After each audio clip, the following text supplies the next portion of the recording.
What's up, YouTube, man? Welcome back to the channel, man. If you guys don't know what we do here, but we break down scary, creepy TikToks, man. Woke TikToks that make you question reality, voice vibrations. You can find all of that right here on this channel. Like I said, guys, I'm taking guys' criticisms to heart.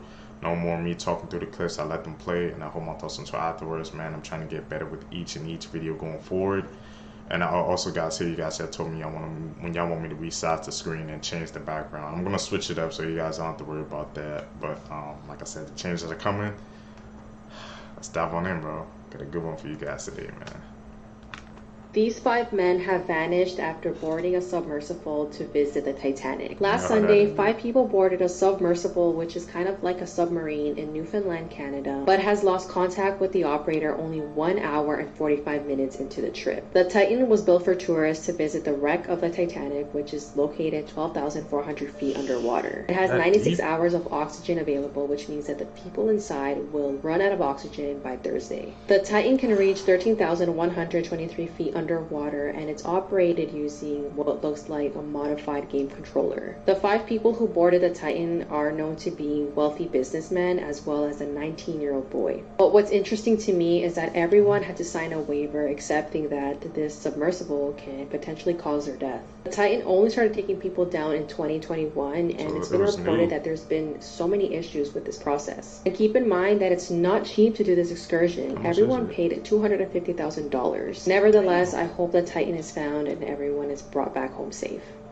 Photos from history you weren't meant to see. This photo shows what women used to wear in the 1920s. The woman in this photo is wearing what's called a swimming mask, designed to protect against jellyfish stings and sun damage. The entire face will be covered except the eyes, nose, and mouth. And the result is quite disturbing. But this next photo is actually terrifying. This photo might just look like a bench, but it's actually the jail cell used in the real Salem witch trials. People who were accused of witchcraft would spend their final moments here before their execution. Between the years of 1692 and 1693, more than 200 people were accused of being witches. But last up, this might be the most disturbing one of all. This photo might just look like a bunch of scribbles on a page, but there's so much more to the story. This was a letter that a woman named Emmy Hawk wrote to her husband when she was admitted as a schizophrenic patient in a psychiatric hospital. And the letter says, "Darling, please come," over and over again. She later passed away in the year 1920. Follow for more. So you may have seen. That's freaking crazy, bro. She was in the sidewalk saying, "Darling, please come," man. It's just like crying out for help, bro. And he never, I don't know if he ever got the letter or not, but because when I first saw it, I just thought it was scribbles, but if you actually look at it and see it, you can actually see, I guess, yeah, that she actually wrote that. That's actually freaking insane, bro. Crazy. Seen this image floating around the internet today, because this image, which was recently released, was taken before Emma Brown, featured below, took a gun and turned it on her father and then herself. The photo is from last year in September, and the plan was part of a murder plot that her and another 12-year-old girl came up with. It was later discovered that Emma's plan was to kill her family and her pets and then run away with a friend.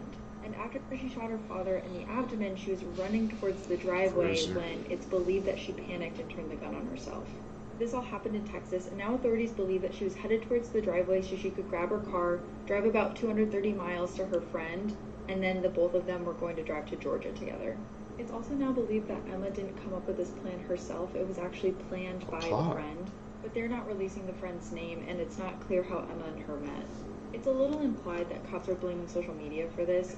They issued a statement that basically said, now is a good time to make sure you know who your kids' friends are, especially if they're meeting people off the internet, because you don't ever really know what they're talking about. This is why you have. She hit the nail on the freaking head, bro.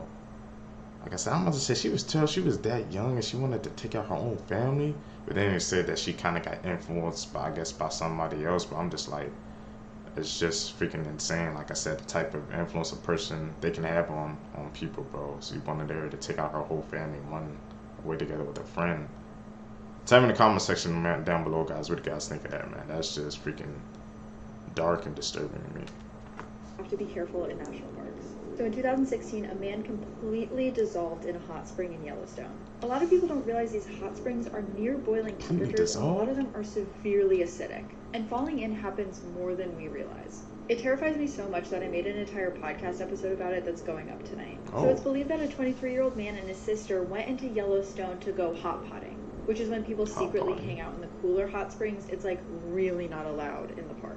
His sister was filming him as he went over to one of the hot springs to reach down and touch it to test the temperature, and that's when he tumbled forward and fell in. A rescue team was able to get there, and they saw his body floating in the pool because a fall like that kills you immediately. But a thunderstorm was coming in, so they were going to have to wait a while to get him out. And by the time they got there, there was nothing left. And unfortunately, this does happen more than we realize. Check out tonight's episode if you're interested in hearing more. Man, Bryce, his wife and children are dead.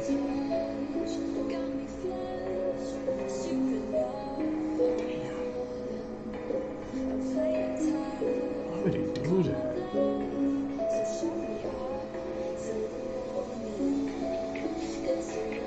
Shame survived.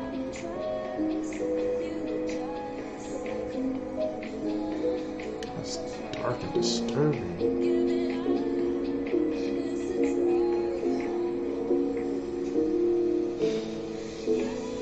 Everyone laughed at him for marrying her. 6 years later, this is what she looks like now.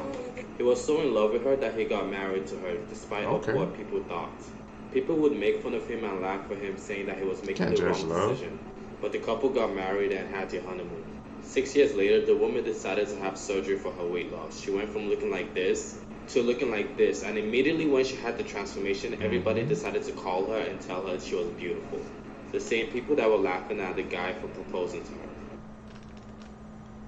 That's a crazy story to me, bro. Like, how you gonna get mad, I guess, that or make fun of him because he married somebody you love, bro? It's just like, people nowadays, but they always have an opinion on, I guess, what you do. If they don't like it, they try to make fun of you or stuff like that. And she glowed up, bro. I mean, she did a change that made her feel good, and then all of a sudden everybody calling, bro. That's just crazy to me, man. Tell me in the comment section down below, guys, what do you guys think of that story?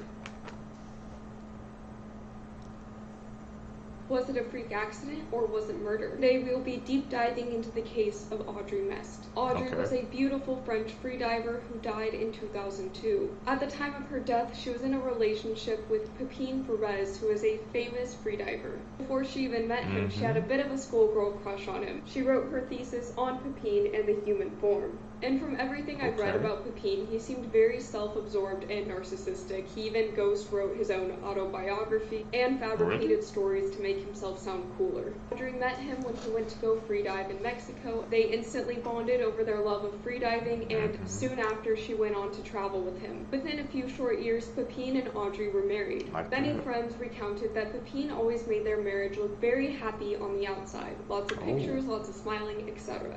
But in reality, he was physically, mentally, and emotionally abusive to Audrey and was very possessive of her. On October 12th of 2002, Audrey went to go attempt the No Limits dive in the Dominican Republic. This dive was to break a world record. Audrey had made it 171 meters down, opened the valve for oxygen, and nothing came out. Someone had forgotten to fill the tank, or ensured that the tank would be empty. Also, the lift bag that would have helped her get safely to the surface had either been inadequately inflated or had leaked. It's also important to note that Pepin did dive 98 meters down on his own oxygen to try to save Audrey. And it's also important to note that Audrey was the third person to die on a dive organized by Pepin Ferreras. Pepin was responsible for Audrey's air tank and also didn't let anyone cross-check his work.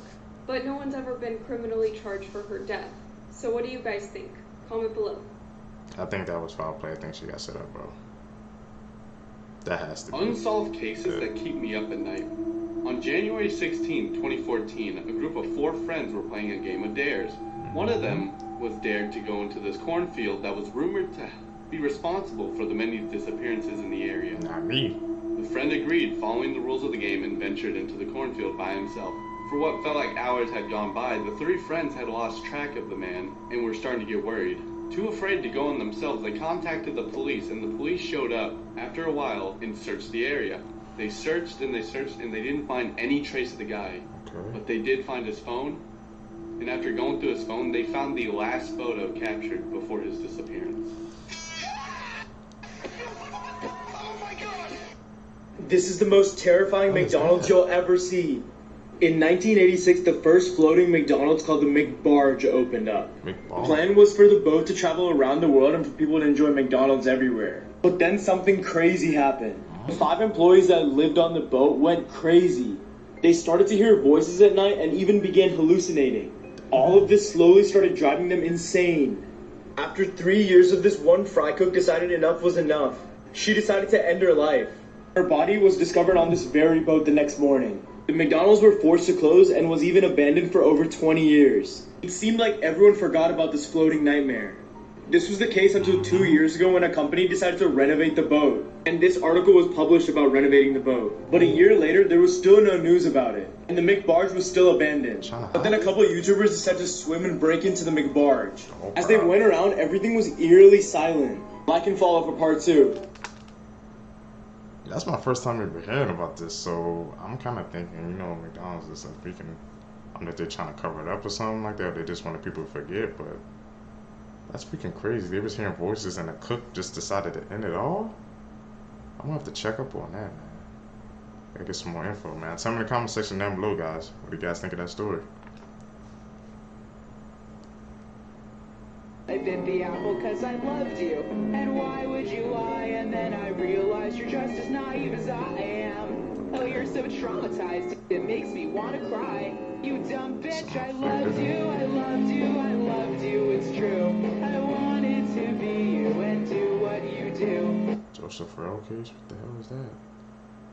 It's been a dark case. It's based on a true story. This guy, he gets convicted 10 years in prison for gun charges. This is all real. Larry Hall is his name in real life. If they want to pin murders on him, they've kind of caught up to his game now. He would say to the police, oh, I murdered that girl in that county. I'm confessing to it. But then they would go through the research and be like, no, you couldn't have possibly. But he would cop to it, and then the cops would be like, that's what he does. He confesses to murders, he's a bullshitter, but he really was killing people. He was confessing to false ones so he could get away with the real ones. Oh, wild. They got to get him to confess to one of these murders because they found the girl's body. Because he was killing kids, like 14-year-old girls, like brutal shit, ripping them, horrific. So they say to this kid, look, you got the gift of gab. You got 10 years in federal prison. We're going to transfer you to this maximum security prison where Larry Hall is. If you can get him to confess to the murder of this girl that we have evidence on, your sentence is commuted immediately and you're out of prison. But he was in a minimum security prison, so he would be able to either coast through 10 years or take a chance and go to the prison with murderers, rapists, and potentially be murdered in the shower stall. But if he can get him to confess, then he'll get out. Oh, shit. And that's what the show's about.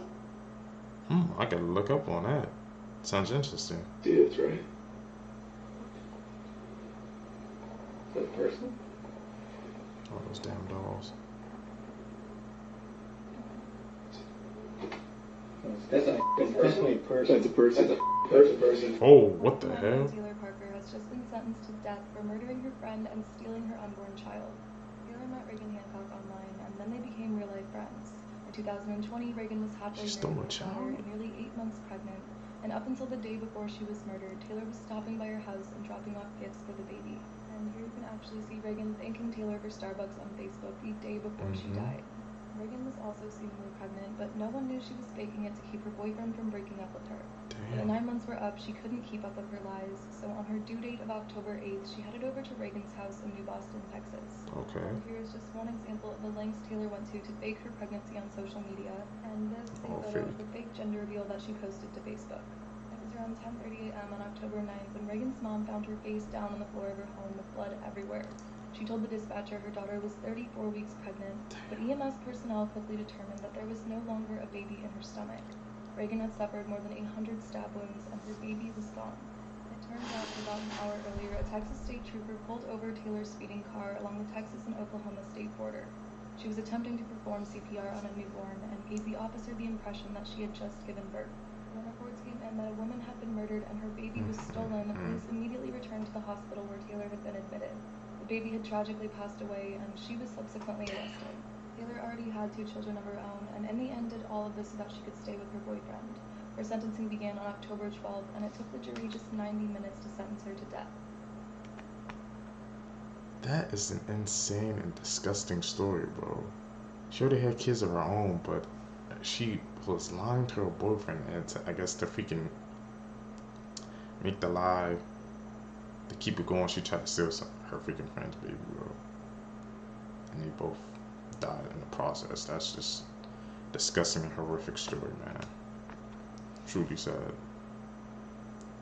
Disturbing facts that school never taught you. Every time you're walking around, your fingers and your feet grow an extra size. People's fingers swell up sausage size, while your feet grow an entire size larger. This is due to the amount of blood flow. The royal family used to have dedicated people to watch them reproduce, so that way they had proof that everything was kind of sticking in the family. You can actually die from pooping too hard. Although it is rare, severe straining while pooping causes your body to enter what some call a panic mode, which is a rapid increase of your blood pressure. The correct way to poop is to squat, sit on the toilet, and put your knees to your chest. I'm gonna keep it real, I don't think a single person I know does that. The ear on the human body is the easiest part to go. You can literally take your hand right now, put it on your ear, and pull your ear off. Your brain is just telling you to not do it. If you're ever in a fight and you take your fist and you punch it into somebody's liver hard enough, it will sound like a squeaky toy. If you've ever seen something really cute and your first thought was to squeeze it really hard, you're not alone. The reason you want to squeeze it so hard is because subconsciously your brain wants to kill it because it's too cute for you. Make sure to like and follow. We're about 5,000 followers away from 5 million. It's crazy. This is one of the most horrific things I've ever heard of happening to a person. So senseless, so meaningless. This is Randy Cook, and he's an Uber Eats delivery driver. He's a delivery driver in Florida. Sadly, he was. This one hits so close to home for me because I delivered DoorDash and have for the last year, and I'm going to tell you what I'm about to say is literally my worst fear. So he was on his last delivery of the night. It was 7 p.m. when he texted his wife that he was going to hit this one last delivery and then come home. Sadly, he didn't come home. At 7:48, his wife texted him and there was no response. So she contacted the authorities. After 48 hours of him not returning home, the sheriffs got involved. They contacted Uber Eats and found out his location and the last address that he was at. So they went over there and knocked on the door. They didn't see anything suspicious, so they left. The thing is, this last delivery was less than a mile from his own house. So it's the close. neighbor's video surveillance captured Randy on the delivery walking up the driveway, and then the surveillance camera just cuts off. But then something horrible happens. Weird. The next day's surveillance camera shows somebody walking out with several trash bags.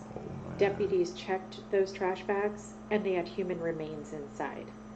His wife, Kathy, had told authorities that she knew something horrible had happened to her husband. Something horrible definitely happened. His dismembered body was found in those trash cans. Inside of the trash bags. Why take someone's life so senselessly? They're delivering food to your house to make money for their family. Like, what is wrong with this world? And why are there so many sick people in it? Comment. Let me know what you think. This is horrible. And honestly, I don't even want to deliver for DoorDash anymore. And yes, our GPS shows our location, but that's not going to stop you from being put in trash bags. I personally think these apps need to do better. Just after, man. Push the page. See the story. Open the statements.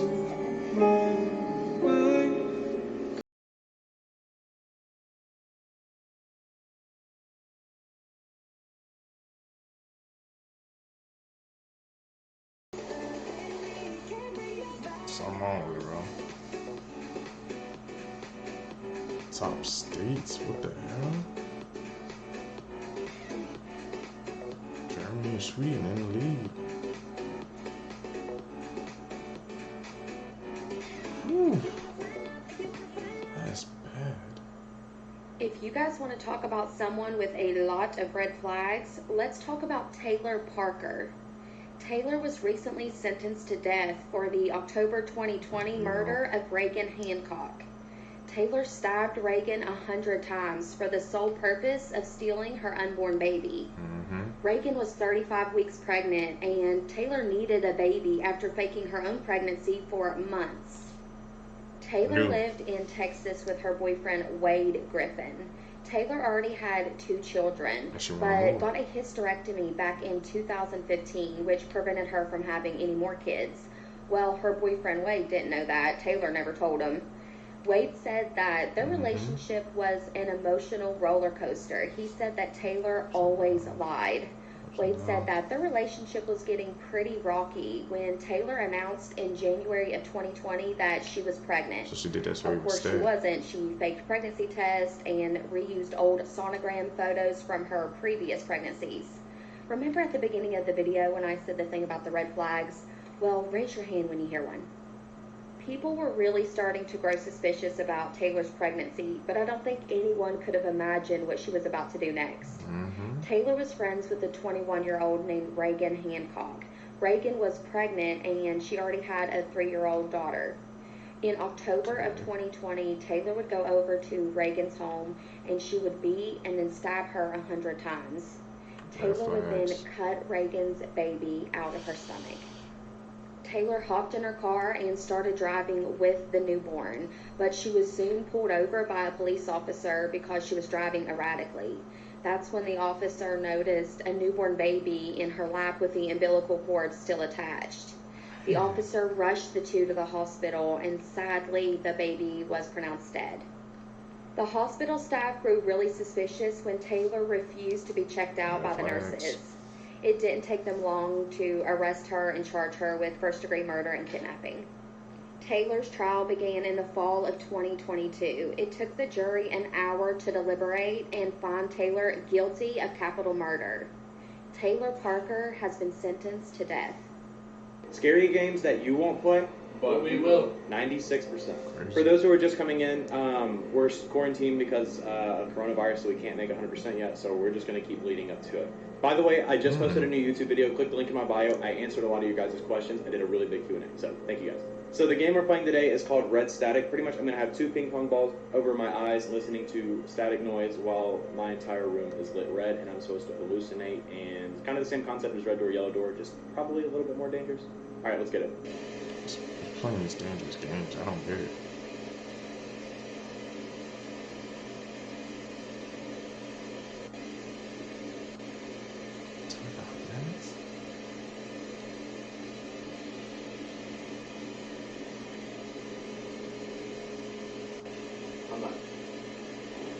That shit works.